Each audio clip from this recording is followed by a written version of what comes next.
దగ్గరకు మనం వచ్చినప్పుడు దేవునికి ఇష్టంగా మనం నడుచుకోవాలని ఆశపడతాం. దేవునికి ఇష్టంగా నడుచుకుంటే దేవుడు మనకు తోడై ఉంటాడు. ఎలాంటి ప్రతికూలతల్లో కూడా మన చెయ్యి విడవడు. ఆయన మనకు తోడై ఉండి మన చెయ్యి పట్టుకుంటే మనకి అపజయం అనేది లేదు. అపజయాలు సైతం మనకు విజయాలుగా మారిపోతాయి. వైఫల్యాలు సైతం మనకి విజయాలుగా మారిపోతాయి. కీడులు సైతం మనకి మేలులుగా మారిపోతాయి. ఎందుకంటే దేవుడు మన చేయి పట్టుకున్నాడు గనుక, దేవుడు మనకు తోడై ఉన్నాడు గనుక. ఏది జరిగినా సరే అది అడితిరిగి మనకు మంచిగా వచ్చింది. మన కొంప మునిగిందిరా అనుకున్న అంశం కూడా మనకి ప్లస్గా మారిపోయింది. ఎప్పుడంటే దేవుడు మనకు తోడై ఉంటే.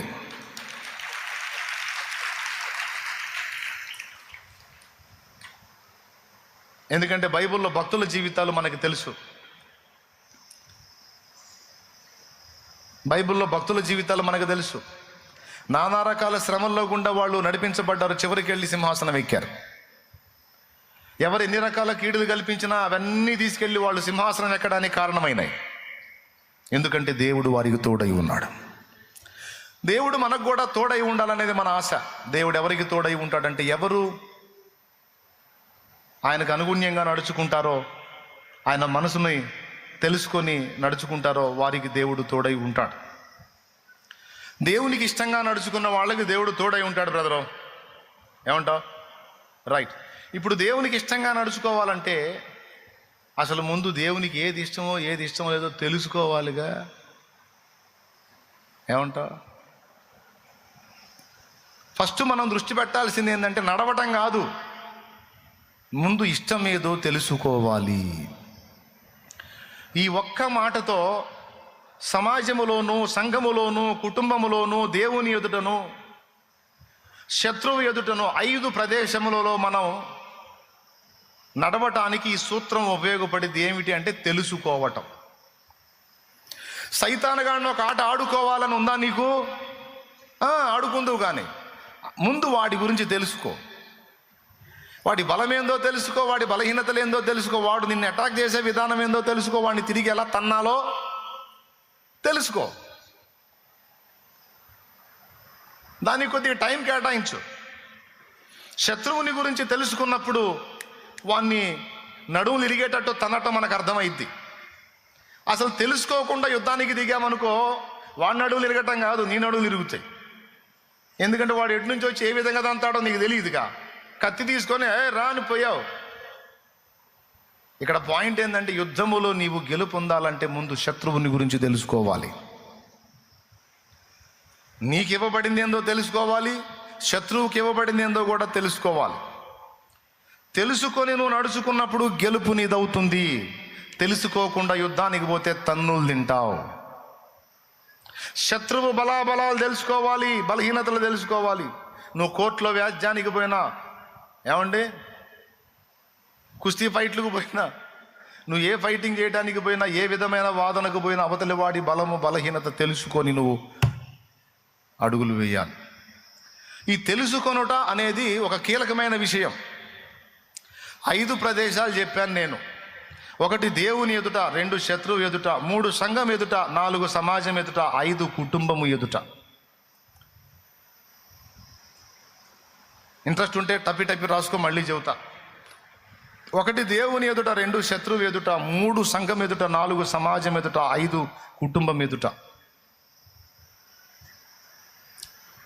5 ప్రదేశాల గురించి నేను మాట్లాడాను. 5 వ్యక్తుల గురించి నేను మాట్లాడాను. 1 దేవుడు, 2 శత్రువు, 3 సంఘము అంటే మనం, 4 సమాజం అంటే బయట ఉన్న ప్రజలు, 5 కుటుంబం అంటే మన ఫ్యామిలీ మెంబర్స్ అండ్ రిలేషన్, బంధుమిత్రులు. మనం ఈ భూమి మీద ఉన్నంత కాలం ఈ 5 ముందు నడవాలి.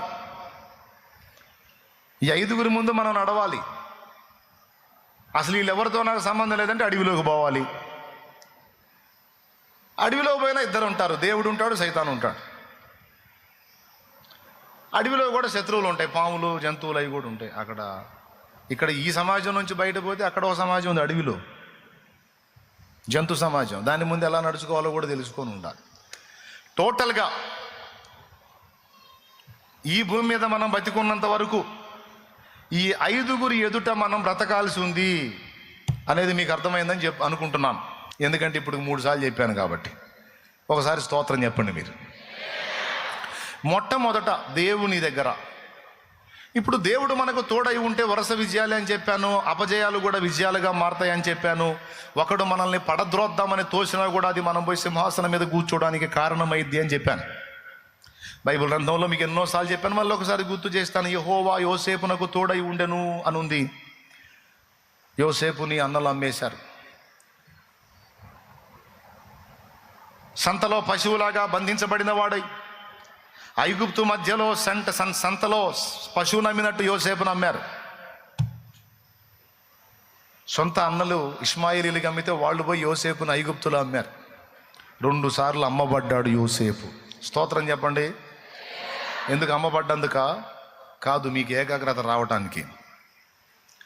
2 సార్లు అమ్మబడ్డాడు. ఒకటి అన్నల చేత అమ్మబడ్డాడు, వాళ్ళ దగ్గర కొనుక్కున్నోళ్ళు ఇంకొకళ్ళకి అమ్మారు, వాళ్ళ దగ్గర నుంచి కొనుక్కున్నోడు పోతీఫెరు. యోసేపు జీవితాన్ని మీరు గమనించినట్లయితే పాపం అడుగు తీసి అడుగేస్తే అగసాట్లే. సొంత వాళ్లే ద్వేషించి, సొంత వాళ్ల చేతే అమ్మబడిన వాడై, అవమానపరచబడిన వాడై, కొట్టబడిన వాడై, చావు గోతిలోనికి నెట్టబడిన వాడై నానా బాధలు పడ్డాడు. ఇన్ని బాధలు తీరి పోతీఫెరో ఇంట్లో చేరాను, మహారాజు ఎట్లనో పని చేయొద్దురా, పనోళ్ళ మీద నాయకుడు అయి ఉండన్నాడు. అమ్మయ్య బతికిపోయాను అనుకుంటే అక్కడ అమ్మగారికి తెగులు పుట్టింది. ఆ పోతీఫెరో భార్య యోసేపు మీద కన్నేసి యోసేపుని శోధించటం మొదలుపెట్టింది.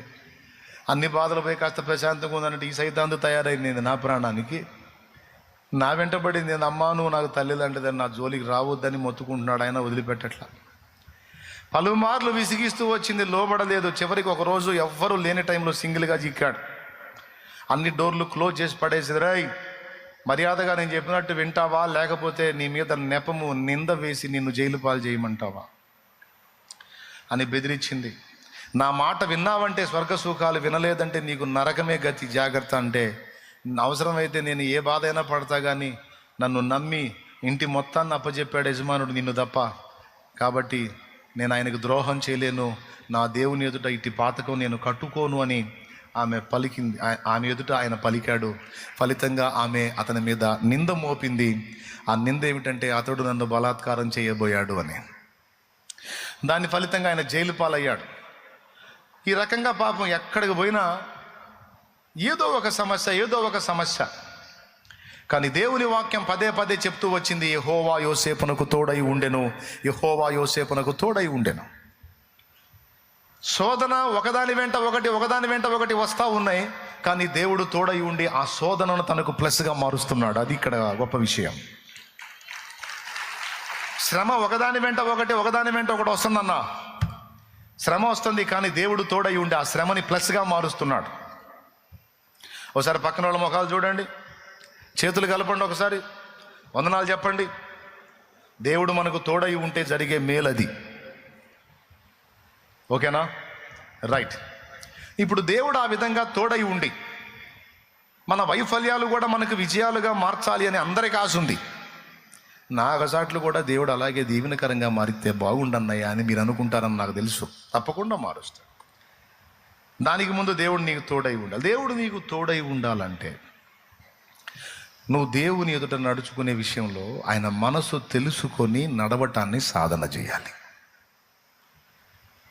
ఇప్పుడు దేవునితో నడవాలనుకున్నప్పుడు, దేవుడు మనతో నడవాలనుకున్నప్పుడు, మనము దేవుడు మనం కలిసి ఫ్రెండ్షిప్ చేయాలనుకున్నప్పుడు ముందు మనం అసలు దేవుడితోనే కాదు ఎవరితోనైనా సరే మనం ఫ్రెండ్షిప్ చేయాలన్నా, పెళ్లి చేసుకొని కాపురం చేయాలన్నా, కలిసి బిజినెస్ చేయాలన్నా ఫస్ట్ తెలియాల్సింది ఏందో తెలుసా? ఒకరి మనసు ఒకరికి తెలియాలి. ఈ మనసులు తెలుసుకోకుండా పెళ్లి చేసామనుకో ఖచ్చితంగా అది పెటాకులైద్ది. దేవునికి స్తోత్రం కలుగును గాక. అర్థమైందా? ఏం తెలుసుకోకుండా, మనసులు తెలుసుకోకుండా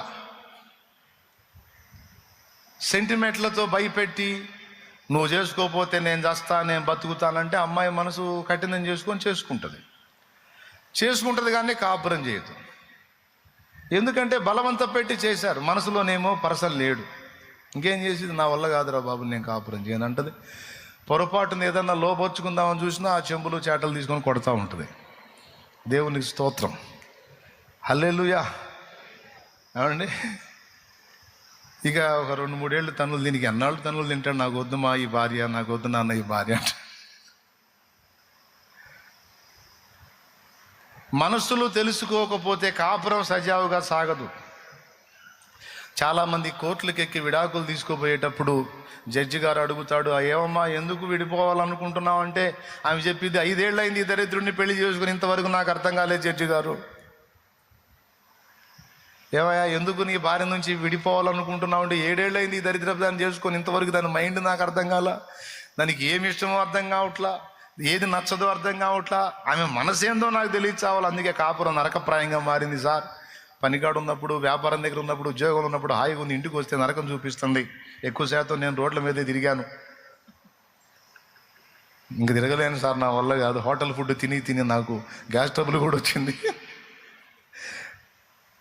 అట్లా ఎవడి స్వభావాడు చెప్తాడు. ఎందుకంటే మనస్సులు తెలుసుకోకుండా బ్రతకటం అనేది ఒక నరకప్రాయం. ఆ కాపురాలు సాగవు, అనవసరం. ఇక ప్రియ బిడ్డ గుర్తుపెట్టుకో, ఎవరినైనా సరే, మనుషులనైనా దేవుడినైనా మన సహవాసంలో కలిగి ఉండాలంటే ముందు మనం ఫస్ట్ తెలుసుకోవాల్సింది మనస్సు. మనస్సు మనస్సు దేవుడు మనకు తోడై ఉండాలని అందరికీ ఆశ ఉంది. దేవుడు కూడా మనతో పాటు ఆశపడుతున్నాడు, మనతో ఉండాలని, ఆయనతో మనం నడవాలని, మనతో ఆయన నడవాలని, ఆయన మనం ఫ్రెండ్షిప్లో ఉండాలని దేవుడు కూడా మనసారా కోరుకుంటున్నాడు. ఇక్కడ విషయం ఏంటంటే, మన ఫ్రెండ్కు మనం ఏందో తెలుసు. మనం పుట్టక ముందే తెలుసు మన ఫ్రెండ్కి. స్తోత్రం.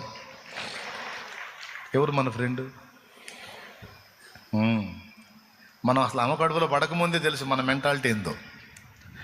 కాబట్టి నా మనసు ఇది, నా మనసు అదే నువ్వు చెప్పాల్సిన అవసరం, నీ మనసు ఎరిగే ఉన్నాడు.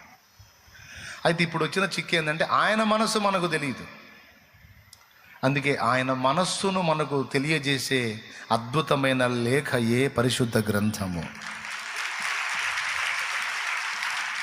ఏం చేస్తే కోపం వచ్చిద్దో, ఏం చేస్తే సంతోషం కలిగిద్దో, ఏం చేస్తే దుఃఖపడతాడో, ఏం చేస్తే ఆనందపడతాడో, ఏం చేస్తే ఆశీర్వదిస్తాడో, ఏం చేస్తే శాపానికి అప్పగిస్తాడో, ఏం చేస్తే తంతాడో, ఏం చేస్తే ఎత్తుకుంటాడో, మొత్తం మనకు తెలియజేసేది ఈ 66 పుస్తకాల పరిశుద్ధ బైబిల్ గ్రంథము. దేవుని మనస్సును తెలిపే గ్రంథము.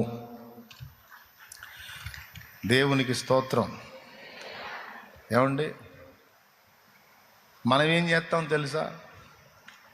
ఈ గ్రంథాన్ని ఆదివారం రోజు ఓపెన్ చేసి మళ్ళీ ఇంటికి పోయి 6 రోజులు దాన్ని మూసిపెడతాం, దాచిపెడతాం. ఎందుకంటే ఎక్కువసార్లు ఓపెన్ చేస్తే దుమ్ము పట్టిద్దని దాన్ని చక్కగా మూసిపెట్టి నీట్గా ఆ తెల్లట నలగకుండా భద్రం చేస్తాం.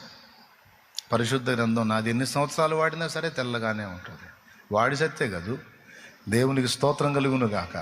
నువ్వు చదివి సత్తే కదూ, అది నలిగిపోవటానికి నీట్గా తీసుకెళ్తావు, ఆడబెడతావు. ఆదివారం రాగానే బైబిల్ కవర్ మీద దుమ్ము ఉఫ్ ఉఫ్ నువ్వు దులిపి తీసుకొస్తావు, మళ్ళీ కూటమి అయిపోగానే పెడతావు. ఎక్కడ? అల్మరాలో పెడతావు, బీరువాలో పెడతావు. మళ్ళీ దానికి ఒక పరిశుద్ధ స్థలం, అటు పెట్టడం, దండం పెట్టడం. దేవుడు చెప్పింది ఏంటంటే, నా మనస్సును మూసి మనసుకు దండం పెట్టడం కాదు, సోదిమోహం.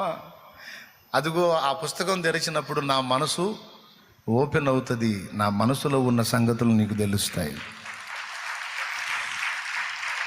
మీరు దావీదును గురించి విన్నారు, దేవుని చిత్తానుసారమైన మనస్సు గలవాడని. దేవుని చిత్తానుసారమైన మనసు దావీదుకి ఎలా వచ్చిందో తెలుసా?